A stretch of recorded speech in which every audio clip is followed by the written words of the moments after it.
The Curious Case of Caramel Caves. In the heart of the village Sweetstone, where houses were made of gingerbread bricks and streets paved with sugar crystals, lay a mystery that had been unsolved for ages: the Caramel Caves. The entrance to the caves was a large arch, dripping with golden caramel. But no one from Sweetstone had ventured deep inside.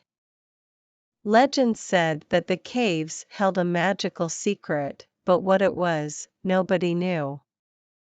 Young Clara, with her twinkling hazel eyes and an ever-present sense of adventure, was immensely curious about the Caramel Caves.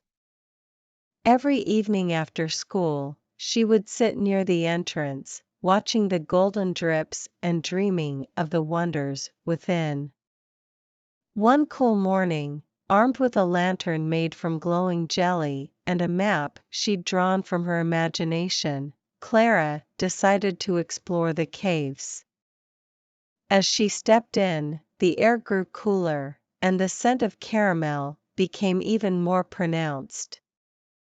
Walking further, Clara encountered walls that weren't just dripping with caramel, but also had curious patterns. They looked like stories. She saw images of dancing candies, of rivers flowing with chocolate, and of stars made from sprinkles. Continuing her journey, Clara reached a chamber, at the center of which stood a large, gleaming crystal. But this wasn't any crystal, it was a caramel crystal. It pulsed with a soft light and hummed a gentle tune. Approaching the crystal, Clara realized that it was surrounded by tiny, candy-like creatures. They introduced themselves as Carmelites, guardians of the crystal. The head Carmelite, a slightly larger candy with a crown of sprinkles, spoke, "Welcome, Clara. We've been waiting for someone like you." Clara, although surprised, responded, "Why me?" The Carmelite leader explained, "The caramel crystal holds the magic that keeps Sweetstone sweet. But over time, the magic weakens, and it needs to be restored by a kind heart." Understanding the responsibility, Clara stepped forward and touched the crystal. As she did, her heart's warmth and kindness flowed into the crystal. It shone even brighter, and its magic spread throughout the caves and into Sweetstone. With the magic restored, the Carmelites cheered in joy. As a token of their appreciation, they gifted Clara a small caramel pendant, ensuring she'd always carry a piece of the caves with her. Clara returned to Sweetstone and narrated her adventure. The village, once ignorant of the cave's magic, celebrated the Caramel Caves with a grand festival. They danced, sang, and shared stories of the magical Carmelites and their crystal. From that day, Clara wasn't just a curious girl from Sweetstone, she was the village's caramel heroine. And every year, she would visit the caves, ensuring the magic remained strong, spreading sweetness and wonder in the heart of Sweetstone. Hannah's hovering hot air balloon holiday. In the lively town of Livelyville, the skies were often dotted with kites, birds, and the occasional airplane. But there was one thing the townsfolk had never seen: a hot air balloon. That is, until young Hannah received a peculiar gift on her birthday, a colorful hot air balloon kit. With instructions that seemed simple enough and a heart brimming with excitement, Hannah, with some help from her parents, assembled the balloon. It was vibrant, with colors swirling together like a painter's dream. The very next morning, with Livelyville's children gathered in her backyard and parents watching with a mix of excitement and caution, Hannah climbed into the basket of the balloon, ready for her hovering holiday. As the balloon began its ascent, the world below transformed. Houses became toy-sized, people seemed like moving dots, and the river running through Livelyville shimmered like a silver ribbon. First, Hannah hovered over Green Glade, a meadow where wildflowers nodded in the breeze. From her vantage point, she saw deer playing tag and bunnies hopping about. They looked up, curious about the colorful canopy above. Floating further, she reached Whispering Waterfalls. From the ground, the falls were a sight to behold, but from the sky, they looked like cascading diamonds, with rainbows playing hide and seek in the mist. As the afternoon sun cast golden hues, Hannah's balloon drifted over Dreamer's Desert. It wasn't a typical desert. Instead of sand, it had tiny, sparkling crystals, and instead of cacti, it had tall, gentle luminescent plants that glowed. But the real surprise came when she sailed over Twilight Town, a neighboring town that woke up when Livelyville went to sleep. The town was awash with soft purples and blues, with lanterns floating up, greeting Hannah as she passed by.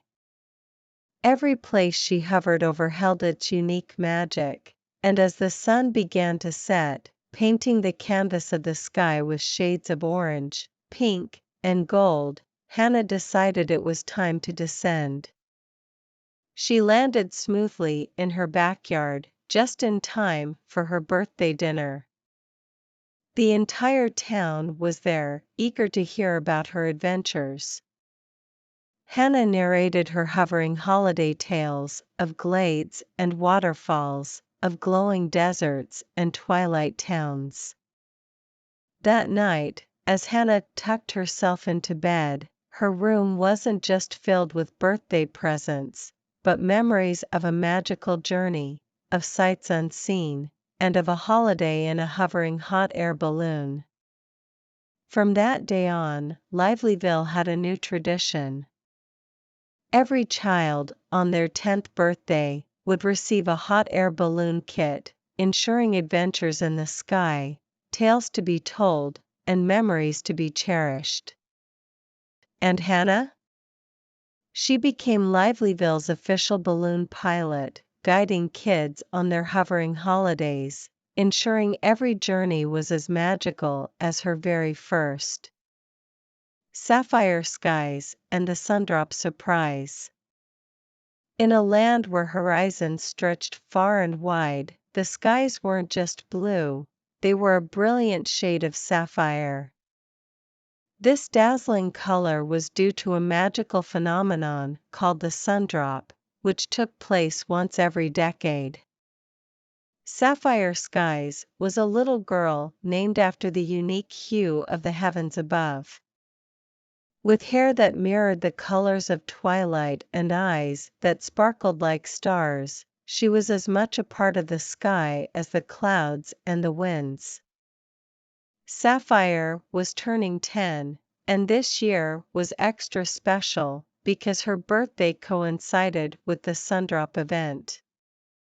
The sundrop was when the sun would shed a single, golden tear, which would fall to the land and bring 10 years of prosperity. Every child awaited their 10th birthday with eagerness, hoping to witness the sundrop, but Sapphire had a different plan. She wanted to catch the sun's golden tear and gift it back to the sky, as a gesture of gratitude for the beauty it provided.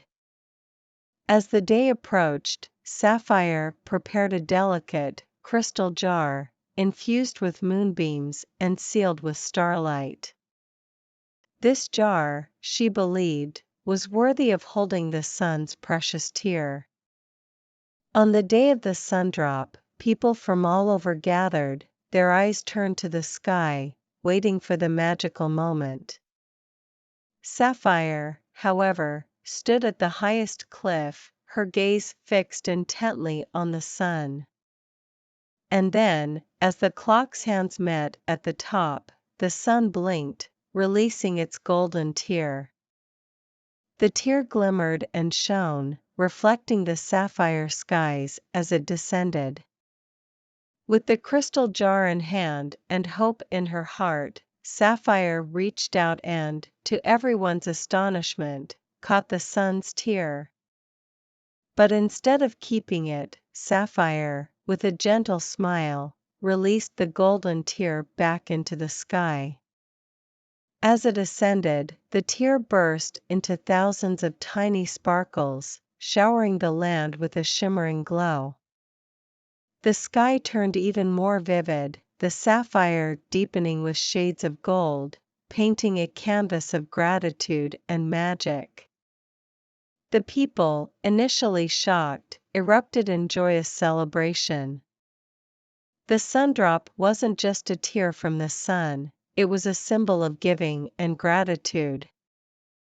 And Sapphire, with her selfless act, had added to its legacy.